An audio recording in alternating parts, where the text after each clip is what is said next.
عايز ابدا الحوار بتاعنا بقصه. انا على المستوى الشخصي كنت اعرف حد كان دايما هو في مره كل اكله من بره، بعدها نزل في الارض ببطنه بتتقطع حرفيا، مش قادر. حلو كده، فخدوه على الجري بقى على المستشفى. فالدكتور قال لهم دي الزايده وده وجع الزايده، وبالتالي بحكم اللي هو الظروف اللي بيمر بيها فاحنا مضطرين نشيل الزايده، وشالوا الزايده. تمام كده. بعد فتره المفروض انه خف وزي الفل، رجعت له الاعراض تاني وزي الاول بالظبط. فبالتالي المشكله ما كانتش في الزايده بقى، امال المشكله كانت فين؟ السلام عليكم ورحمه الله وبركاته. الفيديو بتاع النهارده زي ما وعدتكم في الفيديو اللي فات هنتكلم عن حمى البحر الابيض المتوسط. زي ما عرفنا في الفيديوهات اللي فاتت سريعا بقى كده، يعني المفروض احنا عرفنا القصه دي كلها، وهي الجهاز المناعي بيشتغل ازاي. اي جسم غريب بيخش جسمنا، بكتيريا، فيروس، الجهاز المناعي بيروح يهاجمه. متفقين؟ السؤال بقى، واللي من هنا او اللي من عنده هنبدا رحلتنا في شرح حمى البحر الابيض المتوسط، هو ان الجهاز المناعي بيبدا يهاجم الجسم الغريب.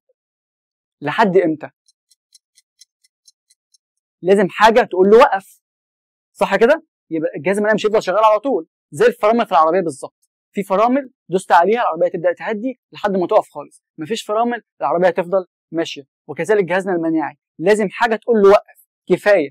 طب مفيش الفرامل دي، مفيش حاجه قالت له وقف، مفيش حاجه قالت له كفايه، هيفضل شغال ويضرب في الجسم نفسه. متفقين؟ ودي كانت اول نقطه. عايزك بقى تتخيل معايا كده وتسرح بخيالك شويه. عايز اوصل لك حاجه مهمه قوي، ان الفكره والله ان انا مش عايز اشرح الموضوع بشكل سطحي، عشان يعني مش عايز سطحيه قوي. انا عايز اشرح لك الكلام الكبير بس باسلوب بسيط على قد ما اقدر. لو قلت لك مثلا احنا عندنا مدينه، المدينه دي بتتكون من ايه؟ شوارع، صح؟ الشوارع بتتكون من ايه؟ بيوت. البيوت بتتكون من ايه؟ جدران. الجدار بيتكون من ايه؟ طوب. فبالتالي اذا الطوب هو اصغر حاجه بيتكون منها المدينه كلها، صح كده؟ كذلك الموضوع في جسمنا. جسمك بيتكون من ايه؟ اجهزه، جهاز هضمي، جهاز عصبي، جهاز تناسلي، جهاز تنفسي، وهكذا. لو مسكنا جهاز منهم وليكن الجهاز الهضمي، بيتكون من ايه؟ اعضاء، الفم، البلعوم، المعده، الامعاء، وهكذا. لو مسكنا عضو وليكن المعده زي البيت، بيتكون من ايه؟ جدران، او بلغه جسمك بقى اسمها انسجه. دي الجدران. طب لو جبنا كل نسيج بيتكون من ايه؟ من خليه. حلو كده؟ وده اللي انا عايز اوصل له. الخليه دي اصغر حاجه بيتكون منها جسم الانسان. جوه الخليه في اعضاء كتير مالناش دعوه بيها، بس في نصها فيها النواه. عشان في نص الخليه، النواه دي اللي فيها الدي ان ايه. ده اللي انا عايز اوصل له.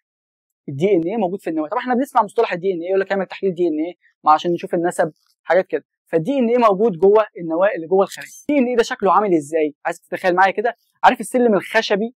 سلم الخشب عباره عن جنب كده وجنب كده وبينهم درجات. ده نفس شكل الدي ان ايه بالظبط، بس الفرق ان الدي ان ايه ملفوف حوالين بعضه، حلزوني. ده الدي ان ايه اللي جوه الخليه. طيب لو انت مثلا لون عينك اخضر، اللي مخليها لونها اخضر بروتين. لون جلدي اسمر، اللي مخليه لون اسمر بروتين. لون شعري اصفر، اللي مخليه كده بروتين. فاي صفه انا ورثتها المسؤول عنها بروتين. طب البروتين ده بيتصنع ازاي؟ بنجيب شريط الدي ان ايه اللي هو ملفوف حلزوني ده ونقصه بالنص. تخيل بقى السلم الخشبي ده لما قصيناه بالنص، بقى الجنب ده، العمود ده طالع منه نص الدرجات، والجنب ده طالع منه نص الدرجات. ما احنا قسمناه بالنص. كل 3 درجات مع بعض ورا بعض بيكونوا جزء في البروتين. 3 درجات اللي بعدهم جزء في البروتين، 3 درجات بعدهم جزء في البروتين. في النهايه طول الشريط احنا كوننا البروتين كله اللي هيعمل وظيفه معينه في جسمك. حلو. ومجموعه الدرجات دي ورا بعضها اسمها الجين. دي الجينات. مش بنسمع مصطلح جينات؟ هي دي الجينات، مجموعه الدرجات دي ورا بعض اللي كونت البروتين في الاخر. فبالتالي الملخص ان الجينات هي اللي بتكون بروتينات. طيب في جين بقى مسؤول عن حمى البحر المتوسط، بيكون بروتين له علاقه بحمى البحر المتوسط. لما الجين ده يبقى فيه مشكله، بالتالي البروتين ده هيبقى فيه مشكله، فتحصل لك اعراض حمى البحر المتوسط. اشمعنى؟ لان البروتين ده اللي بيقول لجهازك المناعي وقف. في مشكله في الجين، يبقى في مشكله في البروتين، فالجهاز المناعي مش هيلاقي اللي يوقفه، فهيفضل يضرب في الجسم، فتحصل منها الاعراض، وهي الم في البطن، الم في الصدر، حمى او ارتفاع في درجه الحراره ممكن توصل ل 42 درجه وتروح لوحدها. الم في البطن ده زي شبه الم الزايده الدوديه بالظبط. عشان كده الدكتور اول ما شك في القصه اللي حكيت لكم عنها، شك في الزايده وشالها، مع ان المشكله ما كانتش في الزايده. فالموضوع عايز دكتور يعني يكون بيتأنى شويه وبيفكر. حلو كده. الدكتور متخصص، يكون الم في البطن، الم في الصدر، قلنا ارتفاع درجه الحراره ممكن يوصل ل 42 درجه، بقع على الجلد، ممكن تبقى بالذات في الرجلين، تبقى بقع حمراء وسخنه ومدوره وصغيره كده، انت للوهله الاولى تفكرها ان هو عدوى جلديه، بس هي الموضوع نابع من حمى البحر الابيض المتوسط. وبما ان حمى البحر الابيض المتوسط هو التهاب بيتسبب في التهاب، ان الجهاز المناعي بيهاجم اي جسم غريب او بيهاجم عامه وبيلاقيش اللي يوقفه، فيفضل الالتهابات شغاله، فاوتوماتيك البروتينات اللي اتكلمنا عنها اللي بتزيد في حالات الالتهاب هتزيد، اللي منها الفيديو اللي فات بقى الاي بروتين زاد. فعشان كده تلاقي الدكاتره ممكن تربط حمى البحر المتوسط بالاي بروتين، بس ده مش صح. هو الاي بروتين بس بيزيد عشان في التهاب، انما ملوش علاقه بحمى البحر المتوسط بالتحديد. انا عايز اعمل تحليل لحمى البحر المتوسط بالتحديد، بعمل تحليل كده اسمه تحليل حمى البحر المتوسط FMF، ده متخصص لحمى البحر المتوسط. انما الاي بروتين يقول لي بس في التهاب او لا، في واصل لحد فين شديد او التهاب ضعيف.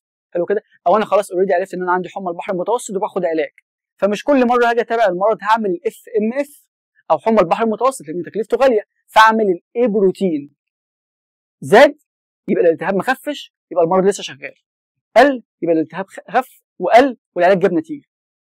متفقين كده؟ مضاعفات حمى البحر المتوسط فشل كلوي، لان برضو زي ما قلنا في الفيديو اللي فات الاي بروتين هيزيد، فلما يزيد هتروح يترسب في اماكن كتير منها الكلى فيأثر على وظيفتها فيعمل فشل كلوي.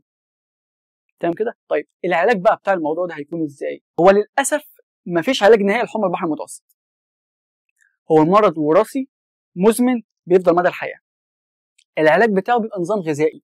ليه؟ احنا مش عايزين اكل من بره يهيج الجهاز المناعي، لان احنا لما هيقوم مش هنلاقي اللي يوقفه.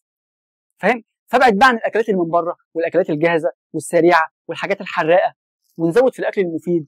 ناكل مثلا اكل بيقلل الالتهابات زي الحاجات اللي فيها اوميجا 3 مثلا، سردين، سلمون، تونه.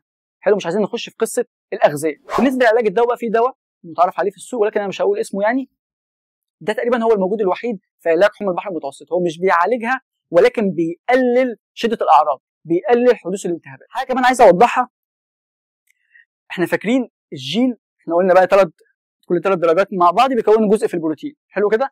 طيب كلمه مشكله بس في الجينات اسمها طفره. هي حاجه بيحصل فيها خلل بانه حصل فيها مشكله، الخلل ده في الجينات او بلغه جسمنا اسمها طفره. حلو.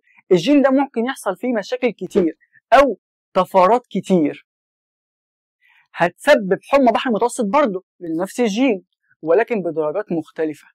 طب انا بقول كده ليه؟ عشان اوضح لك حاجه مهمه، ان في واحد يبقى عنده حمى البحر المتوسط بس مش حاسس باعراض، واحد تاني عنده حمى البحر المتوسط بيتقطع حرفيا.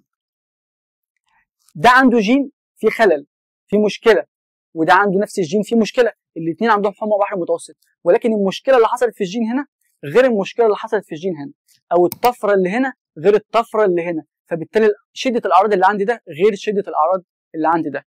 توضيح كمان واخير، هو انه مرض وراثي، يعني مش معدي. هو مش جالك من بره، هو وراثي انت ورثته زي ما هو كده. طيب الصوره اللي قدامك دي المفروض ان هي بتوضح نتيجه تحليل FMF او التحليل بقى المتخصص لحمى البحر الابيض المتوسط. طبعا انت بتلاقي الورقه كده شكلها يخض، انا كنت حابب اوضح حاجه زي كده لان شكلها يخض، مليانه كل دي طفرات، كل دي مشاكل حصلت في الجين بتاع حمى البحر المتوسط تسبب عنها مرض حمى البحر المتوسط. الخانه اللي في النص ما دام مكتوب فيها نيجاتيف يعني سلبي، كده مفيش مرض، كده انت سليم، مفيش حمى بحر ابيض المتوسط اكيد 100%. ما دام ولو واحده فيهم مكتوب فيها بوزيتيف يعني ايجابي، كده في حمى البحر الابيض المتوسط شديده او لا على حسب المشكله موجوده فين، حصل طفره شكلها ايه. ولكن الشكل اللي على الشمال ده او الرموز اللي جنب بعضها على الشمال دي المشاكل اللي حصلت في الجين. حلو. قصادها هل هي موجوده او لا، نيجاتيف يعني مش موجوده، بوزيتيف يعني موجوده. بس. وفي هذا القدر الكفايه لمن اراد الهدايه، وكان معكم محمود نوح. سلام.